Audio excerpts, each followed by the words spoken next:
Hi guys, welcome back to Vijay Education Today Daily Hindu News and Editorial Analysis of 13th जनवरी 2026। तो आज है day Tuesday. आज हम the Hindu newspaper के complete analysis करने वाले हैं। ठीक है, आज इंपॉर्टेंट सा आर्टिकल है गाइज। तो देखो, सबसे पहला आर्टिकल हमारे पास है PSLV C62 stray from the flight path phase two launch satellite. देखो, जैसे मैंने बात करा था ना कि पहले 1-2 दिन पहले बात करा था मैंने कि 12 जनवरी को PSLV means polar satellite launch vehicle, ये C62 इसरो का 12 जनवरी को मिशन है वो लॉन्च करेगा, जिसका सैटेलाइट का नाम था EOS earth observation satellite N1। ठीक है, ये लॉन्च हुआ। लॉन्च होने के बाद क्या हुआ कि ये सैटेलाइट ऑफ टारगेट हो गया। जो पाथ इसके लिए गाइड किया गया था, गाइडेड पाथ से ये ऑफ टारगेट हो गया और ये फेल हो गया मिशन।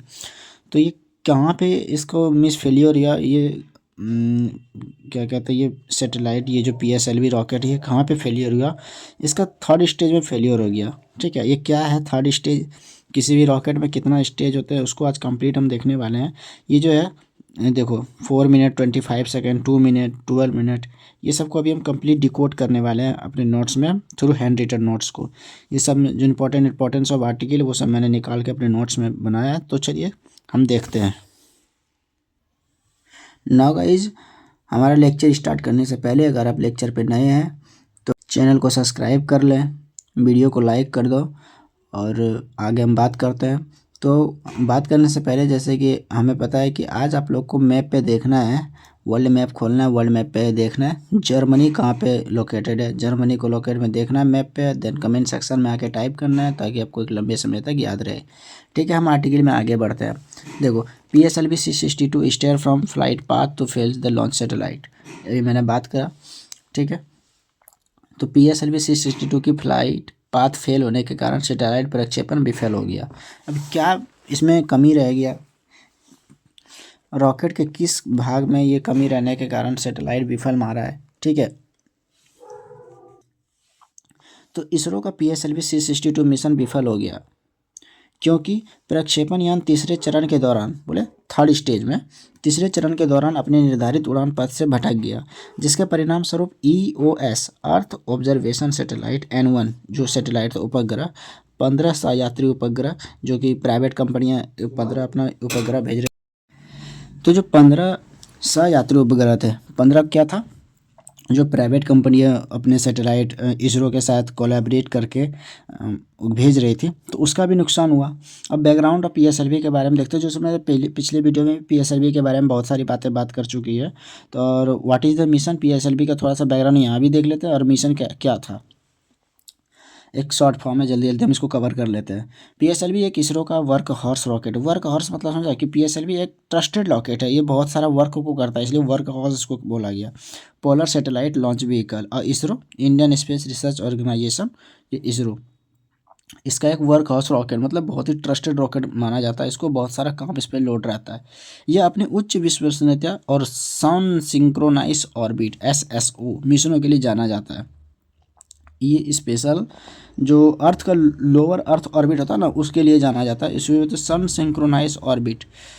PSLV C62 का उद्देश्य EOS N1 पृथ्वी अवलोकन उपग्रह रणनीतिक उपयोग, अर्थ ऑब्जर्वेशन सैटेलाइट N1 इसका रणनीतिक उपयोग था, और 15 इसमें सह यात्री उपग्रह को ले जाना था इसको। ठीक है, लेकिन मिशन फेल क्यों हुआ ये आगे हम देखते हैं। नाउ हम रॉकेट के बारे में जान लेते हैं कि फर्स्ट स्टेज में जो होता है वो रॉकेट का बूस्टर लगा हुआ होता है, जो कि रॉकेट जब से ऊपर उठता है ये दोनों बूस्टर अलग होकर नीचे गिर जाते हैं। फर्स्ट स्टेज में क्या होता है, लार्ज सॉलिड फ्यूल भरा हुआ रहता है, सॉलिड फ्यूल ठोस ईंधन, जो कि रॉकेट और मोटर भी लगा हुआ होता है। सेकंड स्टेज में भी लिक्विड स्टेज होता है, सेकंड स्टेज को लिक्विड फ्यूल इसमें भरा हुआ होता है। एंड थर्ड स्टेज में high performance solid rocket motor, solid fuel के साथ रॉकेट मोटर रहता है, जो कि थर्ड स्टेज में ही इशू आया था और ये मिशन फेल हुआ। एंड फोर्थ मिशन में वो कैप्सूल होता है जिसमें कि सैटेलाइट रहता है और इसी को जाकर उतरना होता है, जिस भी ऑर्बिट में इसको उतरना होता है। ठीक है, ये फोर्थ स्टेज में रहता है। लिक्विड स्टेज होता है जिसमें इंजन के साथ होता है, लिक्विड फ्यूल होता है इसमें। ठीक है, ये रॉकेट का छोटा सा नॉलेज था। आई होप कि आपको यहाँ तक सारा चीज समझ में आ गया होगा। कोई भी दिक्कत है तो कमेंट सेक्शन में आके पूछना, मैं आपको ज़रूर से रिप्लाई करूँगा कमेंट सेक्शन में, देखता हूँ। ठीक है, नो हम आगे बढ़ते हैं। अब एग्जैक्टली क्या हुआ था मिशन फेल होने के दौरान? एग्जैक्टली हुआ था कि उड़ान से 4 मिनट 25 सेकंड के बाद तीसरा चरण प्रज्वलित हुआ। ठीक है, तीसरा चरण मतलब जो हमारा रॉकेट का थर्ड स्टेज है वो प्रज्वलित हुआ। तीसरे चरण के लगभग 2 मिनट के बाद इसरो ने देखा कि असामान्य रोल दर इसका हो रहा है, ये सही से काम नहीं कर रहा है, यान अनियंत्रित रूप से घूमने लगा है। इससे यान निर्धारित उड़ान पथ से भटक गया। समझ रहे हो? रॉकेट का एक पाथ होता है, जिस पाथ पे रॉकेट को उड़ना होता है, मान लो ये पाथ है तो इसी पाथ पे रॉकेट को चलना होगा। ठीक है, ये पाथ से अलग हो गया। ठीक है, तो मिशन फेल हो गया। बाद में इसरो ने पुष्टि की कि PS4 चरण और किट कैप्सूल पृथ्वी के वायुमंडल में पुनः प्रवेश करेंगे, और मलबा जो है रॉकेट का, जो वो मिशन फेल हुआ उसके दौरान जो मलबा है वो पैसिफिक ओशियन में दक्षिण प्रशांत महासागर में गिरने की संभावना है। ठीक है, और विफलता से जुड़ी चिंताएं जो है, क्योंकि कहा जाता था ना कि जो PSLV है वो एक ट्रस्टेड रॉकेट है। ट्रस्टेड रॉकेट दैट मीन्स कि ये PSLV बहुत सारे कामों के लिए जाना जाता है। इसको वर्क हॉर्स कहते हैं, मतलब बहुत ज़्यादा लोड लेने वाला, ये इसरो का बहुत ज़्यादा ट्रस्टेड रॉकेट, बहुत ज़्यादा काम संभालने वाला, इसलिए इसको वर्क हॉर्स कहा जाता था। तो ये जो PSLV फेल मारा, इसके लिए एक चिंता बढ़ेगी ना इसरो के चीफ को या तो पूरे इसरो को, क्या क्यों ये फेल मार रहा है बार बार? ये लगा कि ये फेल 4 बार मार चुका। ठीक है, जैसे मैंने उस दिन पढ़ा था पिछले वीडियो में 2-3 दिन पहले कि PSLV 661 थर्ड स्टेज में फिर 2025 में आया था, जिसके कारण इसको री इस्टेब्लिश करने के लिए, इसका विश्वसनीयता बनी रहे, उसके लिए 2026 के स्टार्टिंग में ही 12 जनवरी को इसका डेट रखा गया था कि इसको लॉन्च करेंगे और सक्सेसफुली लॉन्च करेंगे। पर ऐसा हुआ नहीं सक्सेसफुली लॉन्च। बट वो कहते हैं ना कि failure is the key of success, असफलता ही सफलता की कुंजी है। हम इसको फिर ट्राई करेंगे, फिर होगा ये सक्सेस, कोई बात नहीं। तो हम देखते हैं कि इसको विफलता से जुड़ी चिंताएं क्या है इसकी। इसकी विफलता से जुड़ी चिंता ये है कि 1993 में PSLV के पहले मिशन के बाद यह चौथी बार विफलता हो गया। देखो 1993 में PSLV D1 लॉन्च हुआ था, जो फर्स्ट मिशन था, और फिर 2017 में लॉन्च हुआ PSLV 39। ये इसमें हीट शील्ड के कारण ये फिर मेरा मिशन फेल रहा था। 2025 PSLV C61 लॉन्च हुआ था, ये थर्ड स्टेज में इसका भी खराबी आ गया था, कुछ इशूज़ आ गया था, टेक्निकल इशूज़, जिसके कारण 2025 वाला भी मिशन फेल हुआ। 2026 वाला मिशन जो 12 जनवरी को लॉन्च हुआ PSLV C62, ये थर्ड स्टेज में भी इसका खराबी हुआ, जो कि गाइडेड पाथ से ये विचलित हो गया, जिसके कारण ये मिशन फेल हुआ। ठीक है, तो ये चार बार PSLV का फेल होना इसरो को चिंता बढ़ा देता है। ठीक है, तो चिंता था इससे ठोस मोटर के प्रदर्शन और गुणवत्ता पर सवाल उठता है। इतना कंटिन्यू फेल मार रहा है ये, तो इसका मोटर और गुणवत्ता पर, क्वालिटी पर इसका सवाल उठता है। ठीक है, देन अब हम रिवीजन पॉइंटर को देख लेते हैं। एग्जाम में बस रिवीजन पॉइंटर को देखना है आप लोगों को, इतना बड़ा आर्टिकल नहीं देखना है, बस मैंने पेपर से उठा के इसको बना लिया है। तो क्विक रिवीजन हम देखते हैं। PSLV C62 की विफलता का कारण तीसरे चरण के ठोस मोटर में असमान प्रदर्शन। ठीक है, अनियंत्रित रोल प्रक्षेपण पथ से विचलित, परिणाम स्वरूप मिशन विफल। EOSN earth observation satellite N1 रणनीतिक उपग्रह था, जिसके साथ 15 सहयात्री उपग्रह नष्ट हो गए, जो कि ये प्राइवेट कंपनियों द्वारा भेजा गया प्राइवेट कंपनियां इसमें अपना सैटेलाइट इसरो के साथ PSLV के साथ लॉन्च कर रहे थे, उसका भी नष्ट हुआ। 1993 के बाद ये PSLV की चौथी विफलता है, और एक वर्ष में दूसरी विफलता, इस वर्ष में दूसरी विफलता है ये, एक वर्ष में। रणनीतिक उपग्रह का नुकसान सरकार DRDO द्वारा वहन किया जाएगा। अब एक सवाल उठता है कि जो भी इसका नुकसान हुआ है तो वो उसका भरपाई कौन करेगा? वो सरकार द्वारा किया जाएगा और DRDO द्वारा, जो हमारे सरकार का ये उपक्रम है, DRDO Defence Research and Development Organisation. ठीक है, व्यावसायिक उपग्रह का सामान्यतः बीमा होता है, जो कि प्राइवेट कंपनियां था उसका एक बीमा होता होगा, जिसके साथ उसको उसका रिफंड मिल जाएगा, कुछ काट के मिलेगा, पूरा तो नहीं मिल सकेगा। PSLV की विश्वसनीयता और गुणवत्ता पर सवाल उठ रहा है। भारत की व्यावसायिक लॉन्च को प्रतिष्ठा पर प्रभाव पड़ रहा है। क्यों? देखो इससे होगा क्या, SpaceX, रॉकेट लैब जैसी प्रतिस्पर्धी कंपनियों को मजबूती दे सकती है। ये क्या है SpaceX? ये एलन मस्क का SpaceX है, ये भी रॉकेट लॉन्च करता है, प्राइवेट कंपनी है। रॉकेट लैब प्राइवेट कंपनी है, भी सैटेलाइट को लॉन्च करता है। मिशन मिशन सब लॉन्च करता है। तो इसरो क्या करता था कि इसरो काफ़ी सस्ते दामों पर प्राइवेट कंपनियों द्वारा या किसी देशों द्वारा रॉकेट लॉन्च सैटेलाइट लॉन्च करवाता था इसरो के द्वारा। पर इसरो का हालिया में ख़राब प्रदर्शन जो रहा है पीएसएलवी का, उसके कारण सवाल उठता है। और दूसरा बात जो प्राइवेट कंपनियां हैं उसको प्रतिस्पर्धा में उसको मजबूती दे सकता है कि इसरो जो होता है ना, एक ट्रस्ट टूटता है तो बगल वाला फ़ायदा उठाता है। तो वही स्पेस एक्स को फ़ायदा मिलेगा, रॉकेट लैब को मिलेगा। पर हम अपने देश के साथ पूर्ण रूप से जुटे हुए हैं, ठीक है। इसरो फिर पीएसएलवी को सेकेंड लॉन्च करेगी, फिर सक्सेस मिलेगी इसको, no doubt. Now we discuss our second article, India Germany sign pact to shore up to defence industrial cooperation, ठीक है। देखो आज का हमारा सेकेंड आर्टिकल है, India Germany agree to shore up defence cooperation. ये जो देख रहे हैं कि ये जर्मनी का चांसलर इंडिया आया हुआ है और हमारे पीएम नरेंद्र मोदी के साथ पतंग उड़ा रहे हैं, ठीक है। लोहड़ी का जो फेस्टिवल होता है 14 जनवरी वाला, तो उसको सेलिब्रेट कर रहे हैं। और जर्मन चांसलर का नाम क्या है? ये फ्रीडे मर्ज फ्लाइंग ए काइट इन अहमदाबाद का ये सीन है। तो जो चांसलर जी आए हैं जर्मनी का, इसलिए मैंने आपको बोला कि मैप में जाके जर्मनी को देखना है। जर्मनी का नेबरिंग कंट्री कौन कौन है, जर्मनी किस किस देश के साथ बॉर्डर को साझा करता है, ठीक है।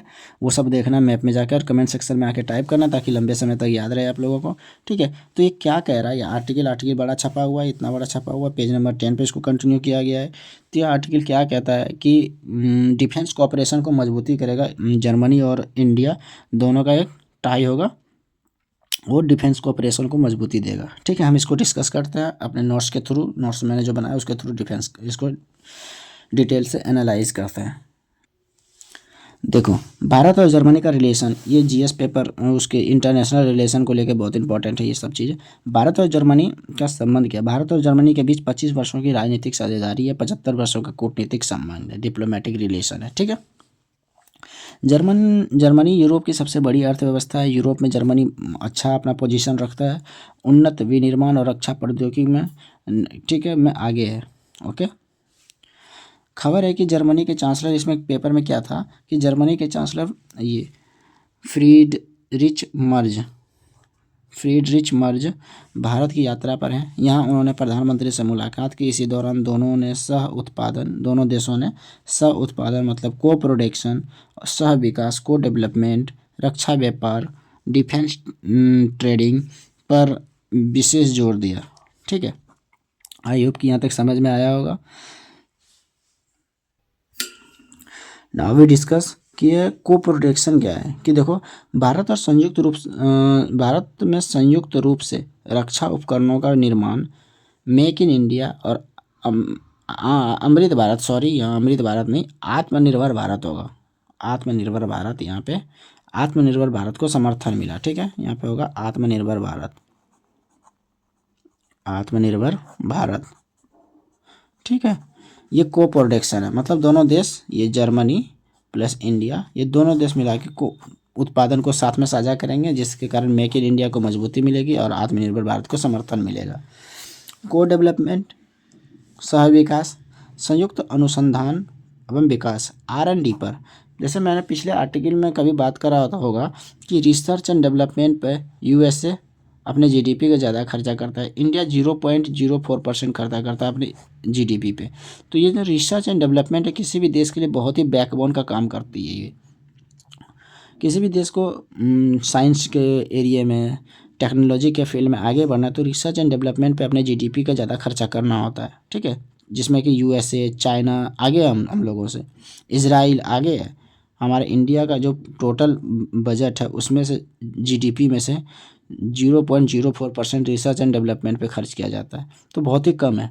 तो इसको रिसर्च एंड डेवलपमेंट को आगे बढ़ाने के लिए सह विकास को डेवलपमेंट में पैक्ट पे साइन किया हुआ, संयुक्त अनुसंधान एवं विकास और प्रौद्योगिकी के विकास के लिए भारत को आयातक से विकासकर्ता की ओर ले जाएगा। आयातक होता है ना, इंपोर्ट और एक्सपोर्ट। आयातक मतलब इंपोर्ट मतलब किसी भी देश से सामान भारत में मंगाना इंपोर्ट, और निर्यातक कि अपने भारत से किसी भी देश को सामान विदेश भेजना, उसको निर्यातक। तो भारत आयातक है अभी, इससे क्या हो रहा है, विकासकर्ता की ओर ले जाएगा ये को डेवलपमेंट के थ्रू, ठीक है। आने वाले दिनों में इसमें झलक दिखेगी कि निर्यातक है कि आयातक। ठीक है। अब रक्षा व्यापार को सुगम बनाना, डिफेंस ट्रेड को एकदम सुगम बनाना, आसान बनाना। जर्मनी ने सहमति दी प्रक्रियाओं को सरल बनाने में, भारत को रक्षा निर्यात में देरी से कम करने में। भारत का जो डिफेंस सेक्टर है उसको और बूस्ट करेगा ये रक्षा व्यापार। ठीक है। और जर्मनी की क्या है कि जर्मनी का इंटरेस्ट क्या है कि भारत के साथ डिफेंस डील कर रहा है, डिफेंस कोऑपरेशन कर रहा है। तो वो है कि जर्मनी इंडो पैसिफिक में अपनी भागीदारी को बढ़ाना चाहता है, इंडो पैसिफिक ओशियन में। ठीक है। यह भारत की इस सोच के अनुरूप है कि स्वतंत्र, खुला और नियम आधारित इंडो पैसिफिक। ये दर्शाता है कि यूरोप का रुचि अब अटलांटिक क्षेत्र से आगे बढ़ रही है। अटलांटिक क्षेत्र यूरोप कहाँ पड़ता है? यूरोप का उधर सी पड़ता है अटलांटिक सागर की ओर, हम लोग पढ़ते हैं इंडियन ओशियन की ओर। तो अटलांटिक की ओर से अब यूरोप थोड़ा, जर्मनी थोड़ा अब आगे निकलना चाहता है। ठीक है। उसके लिए now we discuss our revision pointer, जो कि आपको याद रखना रिवीजन पॉइंटर ये सब। और इतना लॉन्ग आर्टिकल याद नहीं रखते हो कोई बात नहीं, रिवीजन पॉइंटर को याद रखो, काफ़ी है आप लोगों के लिए। और भारत और जर्मनी ने रक्षा औद्योगिक सहयोग मजबूत करने के लिए समझौता किया।